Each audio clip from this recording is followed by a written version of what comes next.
yang ketujuh, saya beri tajuk hidup dalam kepastian akan kasih Allah.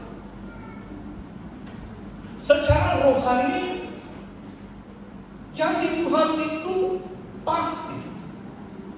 Tuhan itu setia. Dia tidak pernah mungkir janji. Firman-Nya tetap boleh diandalkan. Saudara, saya mau bacakan 1 Yohanes 4 dari ayat 7. Saudara-saudaraku yang kekasih, marilah kita saling mengasihi, sebab kasih itu berasal dari Allah.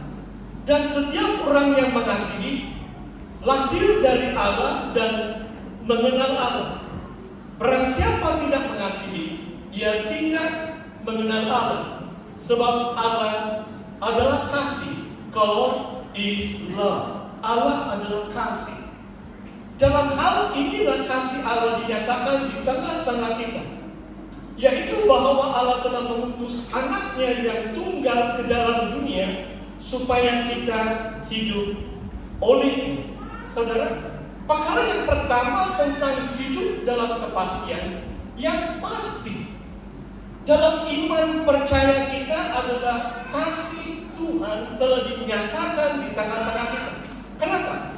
Sebab Tuhan atau Allah telah mengutus anaknya yang tunggal ke dalam dunia. Saudara, yang kita rayakan setiap Natal, kelahiran Yesus ke dalam dunia 2000 tahun yang lalu. Sebagai manusia, menderita, mati di atas kayu salib, dibangkitkan pada hari yang ketiga, naik ke surga, duduk di sebelah kanan Allah Bapa, dan akan datang ke dalam dunia ini kedua kalinya dengan penuh kemuliaan. Ini adalah pasti. Tidak ada uncertainty atau ketidakpastian mengenai perkara ini. Allah telah mengutus anaknya yang tunggal ke dalam dunia 2000 tahun yang lalu. Di sini mengatakan kenapa Tuhan mengutus anaknya yang tunggal, supaya kita hidup olehnya. Supaya kita hidup olehnya. Saudara, dalam Injil Yohanes bab yang pertama, di dalam Dia adalah hidup. Di dalam firman, di dalam Yesus adalah hidup. Dan hidup itu adalah terang manusia. Maksudnya tanpa Kristus tidak ada hidup. Wah saudara, ini satu kenyataan yang luar biasa. Orang yang hidup oleh anak Tuhan yang tunggal beroleh hidup. Hidup yang sejati.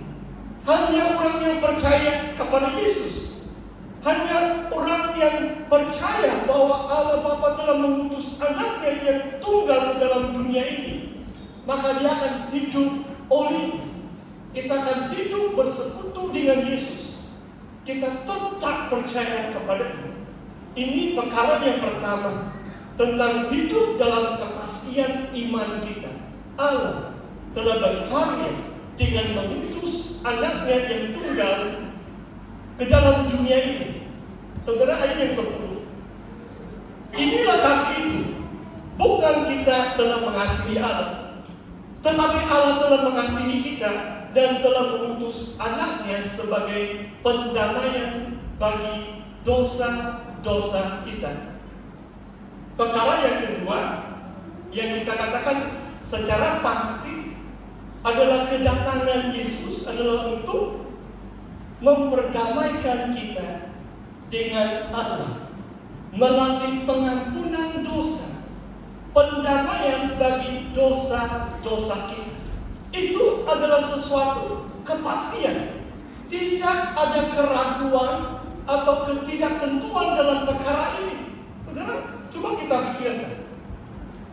Perkara apa atau pribadi siapa yang dapat membawa kita dekat kepada Tuhan? Tuhan itu kudus, manusia itu berdosa. Siapa yang menjadi jalan pendamaian di antara Allah dengan manusia? Yang pasti adalah Yesus Kristus sebagai juru selamat selamat, sebagai jalan pendamaian kita. Itu adalah hidup dalam kepastian bahwa kita telah diperdamaikan dengan Allah melalui pengampunan dosa. Saudara, kalau kita mengangkat pujian seperti yang kita lakukan, ini bukan aktiviti semata-mata. Kita betul-betul mengucap syukur karena manusia yang berdosa tidak mampu melakukan apapun untuk memperdamaikan kita sendiri dengan Tuhan. Hanya anugerah Tuhan, hanya kasih karunia Tuhan melalui Yesus Kristus yang mati dan bangkit bagi keselamatan kita. Luar biasa. Ayat 11. Saudara-saudaraku yang kekasih, jikalau Allah sedemikian mengasihi kita, maka haruslah kita juga saling mengasihi. Tidak ada seorang pun yang pernah melihat Allah. Jika kita saling mengasihi, Allah tetap di dalam kita dan kasih-Nya sempurna di dalam kita. Saudara, perkara yang ketiga yang kita boleh katakan dalam kepastian adalah tidak ada seorang yang pernah melihat Allah. Siapa berani di sini? Mungkin dalam kitab-kitab perjanjian baru 3 kali Lukas bersaksi tentang pertemuan Paulus dengan Yesus yang telah bangkit dan menampakkan diri.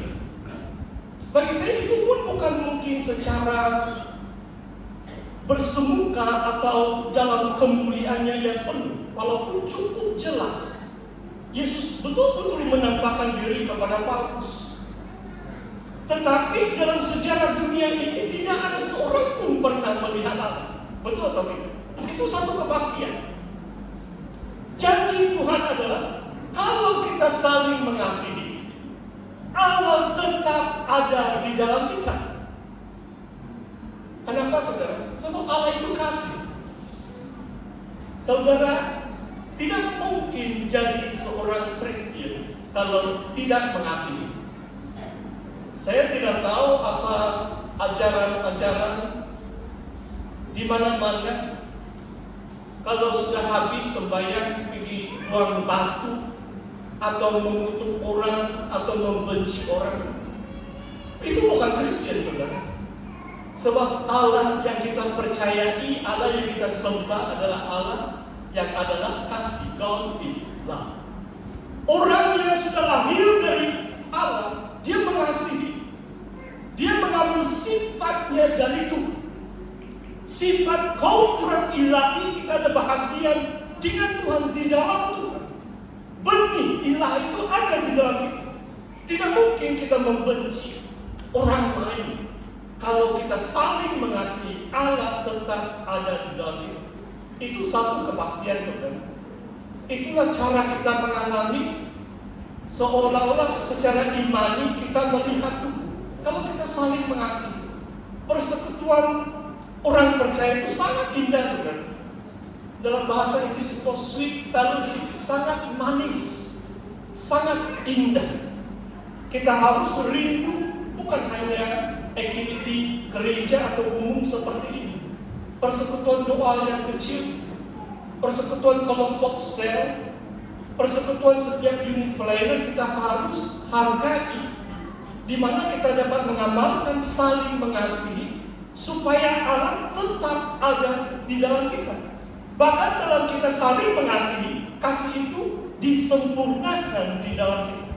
Kasih Allah menjadi sempurna di dalam kita, kata firman Tuhan. Luar biasa. Yang seterusnya ayat 13. Demikianlah kita ketahui bahwa kita tetap berada di dalam Allah dan Dia di dalam kita. Ia telah mengaruniakan kita dalam bahagia dalam roh. Perhatikan ayat 13. Oh, ada juga ini. Di gereja di mana saya melayani, ada juga kan. Sekarang kita ini postmodern relax Bible.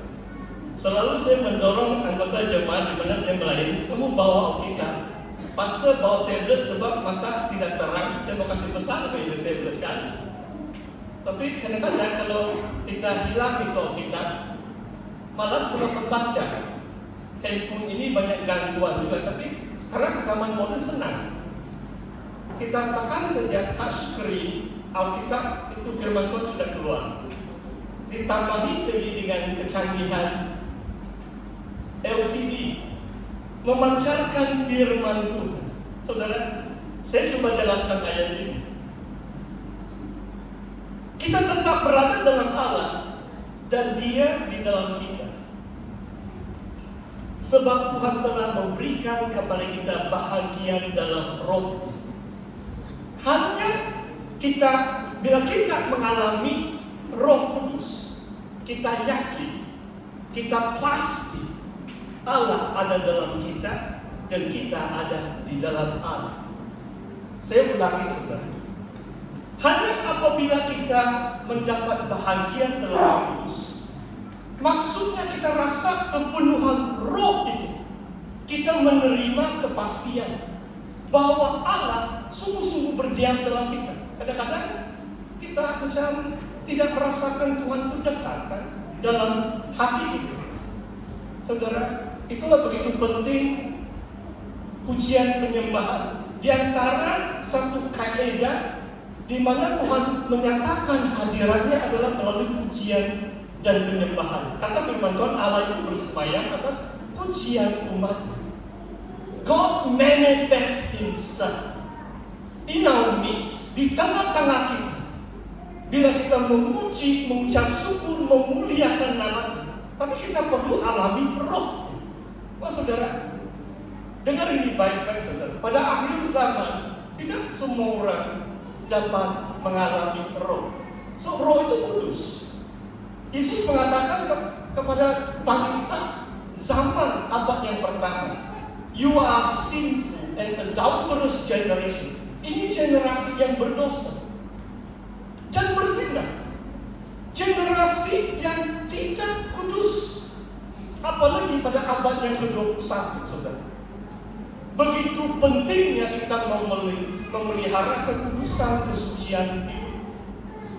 Perlu ada penguasaan diri dan penyangkalan diri. Bukan semua yang dipaparkan itu baik.